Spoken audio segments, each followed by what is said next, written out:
नमस्कार दोस्तों, आप सभी का स्वागत है आपके अपने YouTube चैनल वैकेंसी गुरु में। मित्रों, आप सभी वैकेंसी गुरु पर आरसीईटी एग्जाम की बेहतर तैयारी के लिए आए हैं, तो हम आपकी पूरी उम्मीदों को पूर्ण करेंगे। आपकी बेहतरीन तैयारी के लिए हम तत्पर हैं और आपकी अच्छी तैयारी हो इसके लिए एक और मजेदार वीडियो आपके सामने है। इसका पार्ट 1 पहले आ चुका है, पार्ट 2 वीडियो है। इसमें पूरे 45 प्रश्न पढ़ना, 45 प्रश्नों में आपको मालूम चल जाएगा कि आपकी तैयारी कैसी है और आप बेहतरीन तैयारी यहाँ से कर पाएंगे। मैं एक-एक प्रश्नों को ध्यान से आपको समझाऊंगा।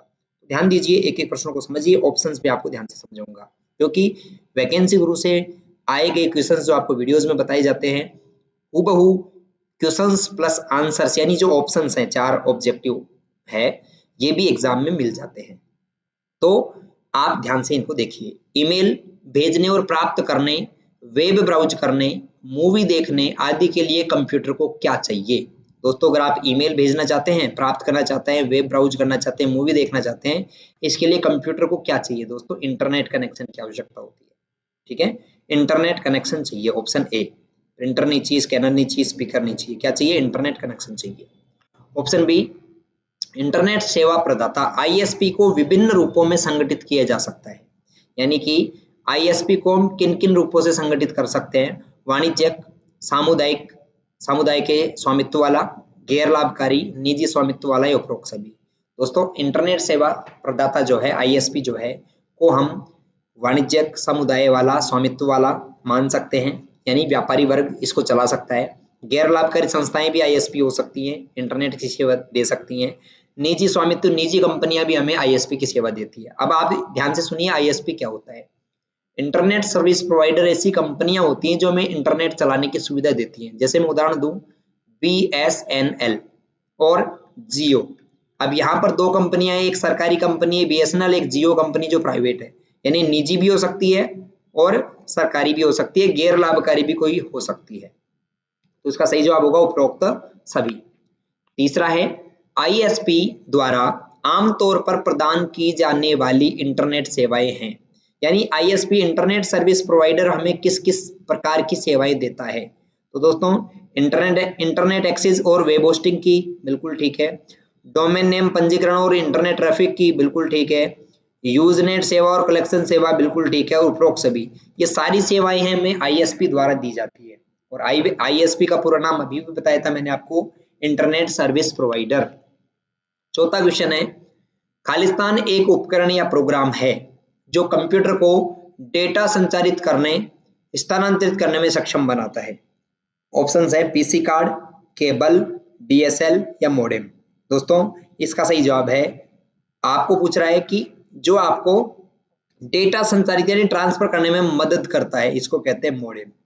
ठीक है, आगे चलते हैं। पांचवा, उससे पहले मैं बताना चाहूंगा दोस्तों, इस वीडियो में टोटल 45 महत्वपूर्ण प्रश्न हैं और ऐसे प्रश्न जो आपकी एग्जाम में बहुत ज्यादा सहायता प्रदान करेंगे। इन प्रश्नों को पढ़िए, लास्ट में वीडियो के एंड में बताना कमेंट करके कितने प्रश्न आपने सही किए। तो कंप्यूटर में सूचना खालिस्तान में संग्रहित होती है। दोस्तों, कंप्यूटर में सूचना डिजिटल फ्रेम में संग्रहित होती है। ऑप्शन बी इसका सही जवाब है, डिजिटल फ्रेम। तो ऑप्शन बी अगर आपने जवाब दिया तो बिल्कुल ठीक है। छठा, टेलीफोन लाइनों में सूचना खालिस्तान में संग्रहित होती है। सूचना किसके माध्यम से प्रेषित की जाती है? दोस्तों, टेलीफोन लाइनों में सूचना खालिस्तान में संग्रहित होती है, यानी डिजिटल फ्रेम में संग्रहित होती है कंप्यूटर में।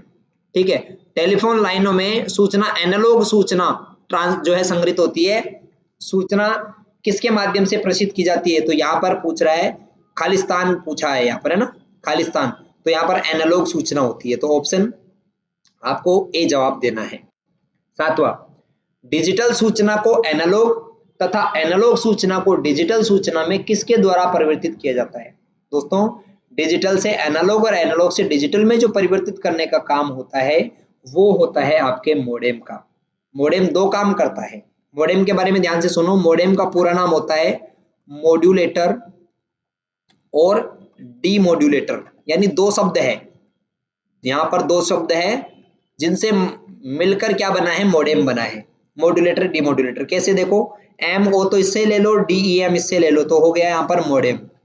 तो मॉडेम 2 शब्दों से मिलकर बना है। इसका काम होता है एनालॉग डेटा को डिजिटल सिग्नल में, एनालॉग सिग्नल को डिजिटल और डिजिटल सिग्नल को एनालॉग में बदलने का काम ये करता है।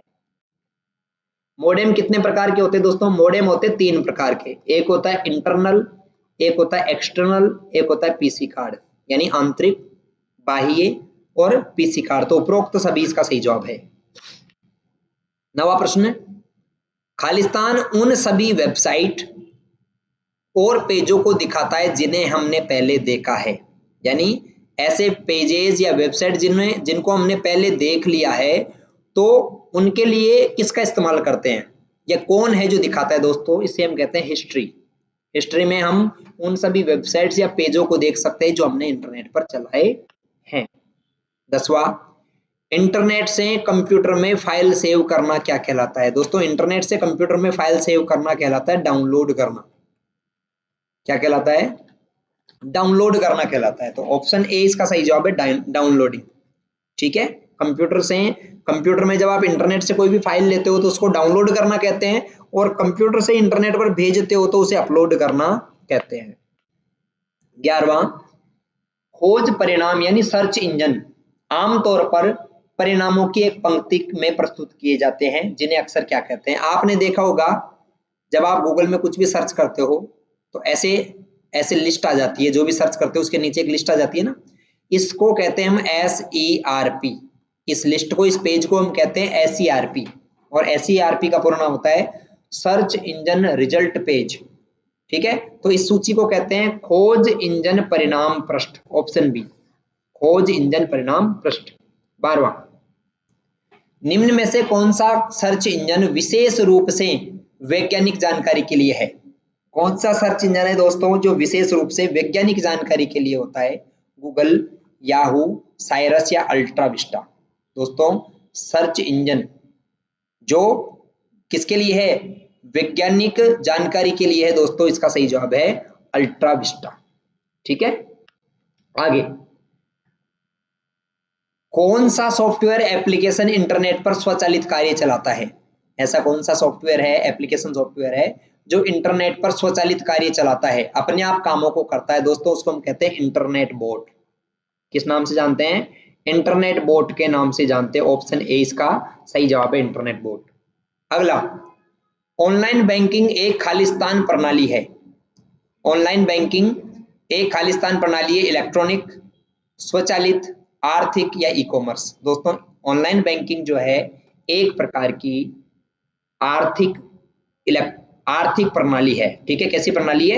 आर्थिक। पर इसको ध्यान रखना, ये पैसे से संबंधित है, पर यहाँ पर इसको आर्थिक प्रणाली जवाब नहीं देना, आपको बोलना है इलेक्ट्रॉनिक प्रणाली है, यानी पेमेंट ट्रांसफर करने या फिर जो है बैंकिंग की इलेक्ट्रॉनिक एक प्रणाली है। तो इलेक्ट्रॉनिक सिस्टम है, आर्थिक जवाब नहीं देना। कई बार मैंने इस वजह से बताया था कि ऑनलाइन आप बैंक से संबंधित बात करते हो तो आप सोचते हो कि यार ये तो पैसे से संबंधित है, पैसा अर्थ से संबंधित है तो आर्थिक हो गया, बट आपको इलेक्ट्रॉनिक जवाब देना है।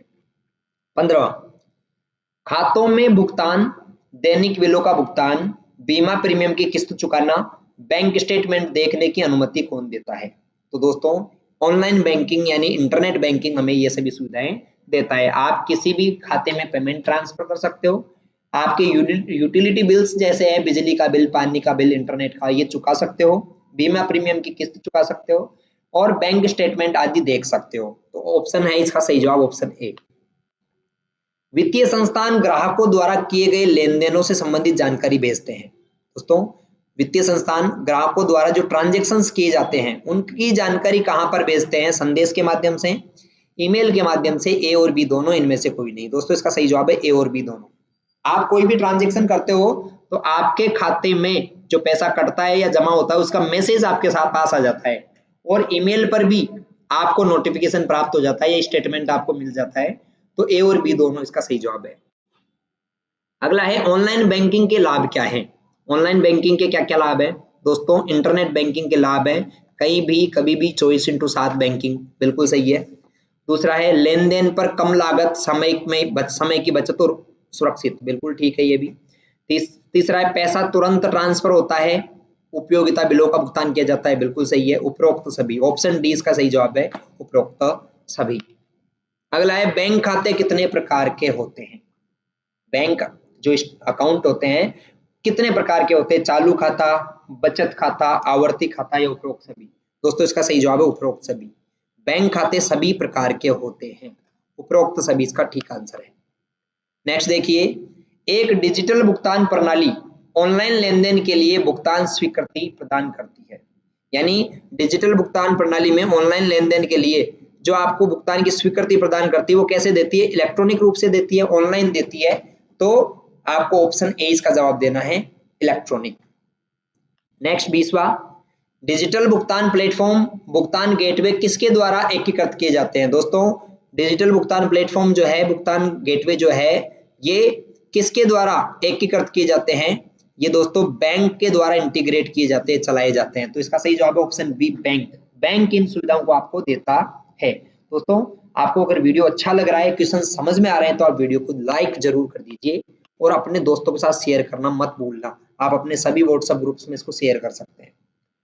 क्रेडिट कार्ड कौन जारी करता है? बैंक जारी करता है, वित्तीय संस्थान जारी करता है, ए और बी दोनों, या फिर इनमें से कोई नहीं? दोस्तों इसका सही जवाब है ए और बी दोनों। बैंक और वित्तीय संस्थान दोनों ही क्रेडिट कार्ड जारी करने का काम करता है। अगला है, क्रेडिट कार्ड के प्रकार है। क्रेडिट कार्ड कितने प्रकार के होते हैं, या फिर कौन कौन सी कंपनियां क्रेडिट कार्ड देती है? दोस्तों visa, American express, master card, discover, उपरोक्त सभी, ये सभी जो है ये क्रेडिट कार्ड जारी करने का काम करती हैं। सुरक्षित और सत्यापित ऑनलाइन भुगतान करते समय सुनिश्चित करें कि एड्रेस में दो चीजें होनी चाहिए। दोस्तों जब कभी भी आप इंटरनेट के माध्यम से ऑनलाइन पेमेंट कर रहे हो तो दो चीजों का ध्यान रखो। ब्राउजर में दो चीजें होनी चाहिए। एक तो लॉक का सिंबल होना चाहिए, यानी कि ऐसे लॉक का चिन्ह होना चाहिए, ठीक है। दूसरा HTTPS होना चाहिए। तो ए और बी दोनों इसका सही जवाब है। दोनों जब होंगे तो सुरक्षित ट्रांजैक्शन है, यानी आप कर सकते हो। 24वां, क्रेडिट कार्ड नंबर में कितने अक्षर होते हैं? दोस्तों क्रेडिट कार्ड के नंबर में 16 अक्षर होते हैं टोटल। ऑप्शन डी इसका सही जवाब है, 16। अगला है, फास्टैग किस वाहन पर लगाया जाता है? दोस्तों फास्टैग जो होता है ना, आपने देखा होगा कारों पर लगाया जाता है या और बड़ी गाड़ियों पे लगाया जाता है। तो 4 पहिए या 4 पहिए से अधिक के जो वाहन होते हैं उन पर ही लगाया जाता है। आप बोलोगे सर 3 पहिए के वाहनों पर? नहीं, 3 पहिए के वाहनों पर फास्टैग नहीं लगता, 2 पहिया वाहनों पर फास्टैग नहीं लगता। 4 पहिए या उससे अधिक पहिए वाले जो वाहन होते हैं उन पर लगाया जाता है। नेक्स्ट है, फास्टैग वाहन पर कहाँ लगाया जाता है? दोस्तों फास्टैग वाहन की विंड स्क्रीन पर लगाया जाता है। सामने की जो स्क्रीन होती है, कांच होता है, शीशा होता है, उस पर लगाया जाता है। फास्टैग किस विधि पर काम करता है? दोस्तों फास्टैग की जो एक विधि है, मेथड है, वो है radio frequency identification, RFID। Radio frequency identification पर यह लगाया जाता है। तो ऑप्शन ए इसका सही जवाब है, RFID। अगला, फास्टैग वैलिड है। दोस्तों फास्टैग 5 साल के लिए वैलिड रहता है, 5 साल तक के लिए वैलिड रहता है, उसके बाद आप इसको वापस से रिन्यू करा सकते हैं। तो फास्टैग की वैलिडिटी होती है 5 वर्ष। अगला है, भारत में फास्टैग सबसे पहले किस हाईवे पर शुरू किया गया था? तो दोस्तों भारत में सबसे पहले फास्टैग जो है वो अहमदाबाद मुंबई हाईवे के बीच, अहमदाबाद मुंबई हाईवे के बीच 2014 में जो है काम में लिया गया था या शुरू किया गया था। अहमदाबाद मुंबई हाईवे 2014। अगला, इंटरनेट बैंकिंग सुविधा को कहा जाता है? इंटरनेट बैंकिंग सुविधा को SBI बैंकिंग, नेट बैंकिंग, ई पेमेंट या SBI कनेक्ट? दोस्तों इंटरनेट बैंकिंग को नेट बैंकिंग के नाम से भी जाना जाता है। ऑप्शन बी इसका सही जवाब है। 31वां, RTGS का उपयोग मुख्य रूप से निम्नलिखित श्रेणी में धन के स्थानांतरण के लिए किया जाता है। दोस्तों RTGS का उपयोग 2 लाख रुपए से अधिक के बड़े जो ट्रांजैक्शन होते हैं उनके लिए इसको इस्तेमाल किया जाता है। 2 लाख से बड़े जो ट्रांजैक्शन होते हैं ना, उनको पेमेंट करने के लिए RTGS का इस्तेमाल करते हैं। RTGS में धन हस्तांतरण कब संसाधित किया जाता है? दोस्तों RTGS में जो पैसा ट्रांसफर होता है वो तुरंत और व्यक्तिगत रूप से होता है, ठीक है। रियल टाइम जो है ग्रॉस सेटलमेंट, RTGS का पूरा नाम होता है रियल टाइम ग्रॉस सेटलमेंट, ठीक है। तो तुरंत और व्यक्तिगत रूप से इसमें पैसा ट्रांसफर होता है। इंटरनेट के माध्यम से उत्पादों और सेवाओं की खरीद और बिक्री से तात्पर्य है। दोस्तों इंटरनेट के माध्यम से किसी भी प्रोडक्ट को खरीदना और बेचना ई-कॉमर्स की गतिविधि में आता है। तो इलेक्ट्रॉनिक कॉमर्स, ऑप्शन ए सही जवाब है। अगला 34वां, B2B, B2C, C2B और C2C, एम कॉमर्स, ये सभी इलेक्ट्रॉनिक कॉमर्स के उदाहरण है, ई कॉमर्स के उदाहरण है। तो ऑप्शन ए इसका सही जवाब है। अगला B2C ई कॉमर्स के उदाहरण है। यहाँ पर B2C का उदाहरण कौन सा है? फ्लिपकार्ट, स्नैपडील, पेटीएम सभी। B2C का पूरा नाम होता है बिजनेस टू कंज्यूमर या कस्टमर, मतलब एक व्यवसायी से जब एक ग्राहक ऑनलाइन सामान खरीदता है, एक व्यवसायी से, बिजनेस से एक ग्राहक यानी कस्टमर या कंज्यूमर ऑनलाइन सामान खरीदता है तो उसको B2C कहा जाता है। तो फ्लिपकार्ट से भी खरीद सकता है, स्नैपडील से भी खरीद सकता है, पेटीएम का जो मॉल होता है, पेटीएम मॉल, वहां से भी खरीद सकता है। उपरोक्त सभी सभी सही जवाब है। B2C ई कॉमर्स के उदाहरण कौन कौन से हैं? तो दोस्तों B2C ई कॉमर्स के उदाहरण यहाँ पर B2B के हैं इंडिया alibaba.com और अमेजन business.in, दोनों ही सही जवाब है, ए और बी दोनों। ये B2B बिजनेस टू बिजनेस के काम में आता है। अगला एम कॉमर्स का उदाहरण है। एम कॉमर्स का पूरा नाम होता है मोबाइल कॉमर्स, मोबाइल कॉमर्स का पूरा नाम होता है। तो अगर आपने जवाब दिया मोबाइल कॉमर्स तो आपका सही आंसर है। अगला देखिए, नेक्स्ट क्वेश्चन है 38वां। एम कॉमर्स के लाभ हैं। एम कॉमर्स क्या काम में आता है, इसके लाभ क्या है, बेनिफिट्स क्या है? दोस्तों सुविधा उत्पादकों की श्रृंखला, दूसरा है पैसे की बचत, माल की वापसी, तीसरा है भुगतान विकल्प और चौथा है उपरोक्त सभी। दोस्तों एक तो एम कॉमर्स यानी मोबाइल कॉमर्स में है, जैसे आप मीशो है, अमेजन है, इन पर आप मोबाइल फोन से खरीदते हो ना, तो आपको यहाँ पर सर्विसेज अच्छी मिलती है और बहुत सारे प्रोडक्ट यानी बहुत सारे प्रोडक्ट आपको देखने को मिल जाते हैं। पैसे की बचत होती है, कभी कभी छूट चलती है, माल आप 7 दिन में रिटर्न भी करवा सकते हो, भुगतान के विकल्प, पेमेंट के विकल्प आपको मिलते हैं, आप ऑनलाइन भी दे सकते हो, ऑफलाइन कैश ऑन डिलीवरी भी करा सकते हो। ठीक है, आप इसमें जो है credit card, debit card, UPI किसी से भी पेमेंट कर सकते हो। तो उपरोक्त सभी इसका सही जवाब होगा। अगला है एसएनएस का पूरा नाम क्या है? तो इसका पूरा नाम है सोशल नेटवर्किंग सर्विसेज। एसएनएस यानी social networking services. Social networking की जो सेवाएं होती है उसको एसएनएस कह सकते हैं, जैसे फेसबुक हो गया आपका और ट्विटर हो गया, ये सोशल नेटवर्किंग की सेवाएं हैं। दोस्तों आप वैकेंसी गुरु से तैयारी कर रहे हैं तो विश्वास करेगी करना, आपकी बेहतरीन परसेंटेज बनेगी। आप रेगुलर इस पर बने रहें। अगर आपने चैनल को सब्सक्राइब नहीं किया तो अभी कर लीजिए और वीडियो को लाइक जरूर कर देना। 40वां, कौन सी सोशल नेटवर्किंग साइट पेशेवर अनुसरण और दृश्य सामग्री को साझा करने और इसे खोज पर ध्यान केंद्रित करती है? दोस्तों सोशल नेटवर्किंग की वह एक वेबसाइट है जो दृश्य सामग्री को शेयर करने और खोजने की अनुमति देता है। ठीक है, तो यहाँ पर ऑप्शंस हैं फेसबुक, इंस्टाग्राम, लिंक्डइन और पिंटरेस्ट। तो इसका सही जवाब है दोस्तों लिंक्डइन, यानी प्रोफेशनल सर्विसेज आपको ये उपलब्ध कराता है, जैसे जॉब आपको करना है आदि आदि, तो उनको शेयर आपको कर सकते हो। तो इसका सही जवाब है लिंक्डइन। आगे, ई कॉमर्स के शुरुआती वर्षों में के दौरान फंडिंग का प्राथमिक सोर्स क्या था? ई कॉमर्स जब शुरू हुआ तो इसको फंडिंग किसके द्वारा की गई? तो इसका सही जवाब है बैंक लोन। बैंकों से लोन लेकर इन्होंने जो है काम शुरू किया था। अगला, ई कॉमर्स का वह आयाम जो राष्ट्रीय सीमाओं के पार वाणिज्य को सक्षम बनाता है उसे हम क्या कहते हैं? तो दोस्तों ई कॉमर्स का वह आयाम जो राष्ट्रीय सीमाओं के पार सुविधा उपलब्ध करवाता है उसको विश्वव्यापी पहुंच कहते हैं, वर्ल्ड वाइड एक्सेस। मतलब आप ऑनलाइन जो है किसी भी वेबसाइट से किसी भी देश से खरीद सकते हो, वर्ल्ड वाइड एक्सेस आपको दे देता है, ये दुनिया में कहीं से भी आप सामान खरीद सकते हो, विश्वव्यापी पहुंच। अगला, ऑनलाइन शॉपिंग साइट पर शॉपिंग कार्ट का प्राथमिक उद्देश्य क्या है? दोस्तों आपने देखा होगा जब आप ऑनलाइन शॉपिंग करते हो तो वहां पर एक कार्ट नाम का ऑप्शन होता है, ऐड टू कार्ट भी होता है, ये क्या काम में आता है? तो दोस्तों ऑप्शन है विज्ञापन प्रदर्शित करना नहीं, खरीद के लिए चयनित वस्तुओं का भंडार सही है, उपयोगकर्ता की प्राथमिकताओं को ट्रैक करना नहीं, ग्राहक सहायता प्रदान करना नहीं। दोस्तों आप जो भी सामान खरीदते हो ना वो इस कार्ट में ऐड करते रहो, फिर बाद में एक साथ चेकआउट कर लेना, एक साथ पूरा सामान आपको खरीदने का ऑप्शन मिलेगा, तो आपकी लिस्ट बनती जाती है। तो खरीद के लिए जो आपने आइटम सेलेक्ट किए हैं उन वस्तुओं का भंडारण कार्ट होता है। जैसे आप बड़े शॉपिंग मॉल में खरीदने जाते हो ना तो आपको एक कार्ट मिलता है, वहां पर एक ट्रॉली मिलती है, उस ट्रॉली को आप उड़ाते हो, उसी को कार्ट कहेंगे। उसके अंदर सामान एकत्रित करते रहते हो, फिर बाद में जाके बिल करा लेते हो। तो ऑनलाइन जो आपको ये सुविधा देता है वो कार्ट देता है। अगला, सोशल नेटवर्किंग साइट की प्राथमिक विशेषता क्या है जो उपयोगकर्ता को चित्र साझा करने और वीडियो शॉट करने की अनुमति देता है?